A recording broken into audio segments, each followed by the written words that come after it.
আল্লাহর রশি দ্বারা উদ্দেশ্য কি? তাফসিরে অনেক ব্যাখ্যা এসেছে। এরকম পরিস্থিতিতে তাফসিরের সূক্ষ্ম সূক্ষ্ম বিষয়গুলো আমরা শোনাতে চাই, কিন্তু পরিবেশ হয়ে ওঠে না। আল্লাহর রজ্জুব, আল্লাহর রশি দ্বারা উদ্দেশ্য হচ্ছে ইসলাম। আল্লাহর রজ্জুব, আল্লাহর রশি দ্বারা উদ্দেশ্য হচ্ছে কোরআন, কারণ কোরআন আমাদেরকে ঐক্যবদ্ধ করে, ইসলাম আমাদেরকে ঐক্যবদ্ধ করে। চিল্লায় বলেন ঠিক কিনা? এজন্য আল্লাহ বললেন, তোমরা আমার রশিকে আঁকড়ে ধরো, বিচ্ছিন্ন হয়ে না, আমার দেয়া নেয়ামতগুলো স্মরণ করো।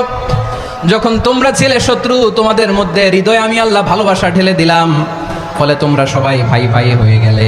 তোমরা সবাই ছিলে জাহান্নামের কিনারায়, জ্বলন্ত অগ্নিকাণ্ডের পাশে। আমি আল্লাহ দয়া করে ঈমানের বদৌলতে তোমাদেরকে আগুন থেকে ফেরালাম। আমি আল্লাহ দয়া করে তোমাদেরকে জান্নাতের পথ দেখিয়ে দিলাম। সুবহানাল্লাহ পড়েন। এমন পথ দেখালাম যেই পথ তোমাদেরকে জান্নাতে নিয়ে যাবে, পথের দিশা তোমরা পাবে। লাআল্লাকুম তাহতাদুন। প্রিয় ভাইরা, তাহলে আমাদের যে ঐক্যবদ্ধ থাকতে হবে, এই নির্দেশটা কার? নাকি মন মতো আমি বানায় বলতেছি?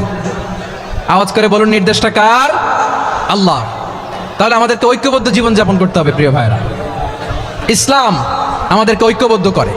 ইসলাম আমাদেরকে কি করে? সংঘবদ্ধ করে, ঐক্যবদ্ধ করে। বিচ্ছিন্ন হওয়া যাবে না। বিরোধ, বিচ্ছিন্নতা, মতানৈক্য, এগুলো আমাদেরকে ধ্বংস করে, আমাদেরকে দুর্বল করে। আর আমাদের ঐক্যবদ্ধ প্রচেষ্টা আমাদেরকে বিজয়ের দিকে এক ধাপ এগিয়ে নেয়। চিল্লায় বলেন ঠিক কিনা?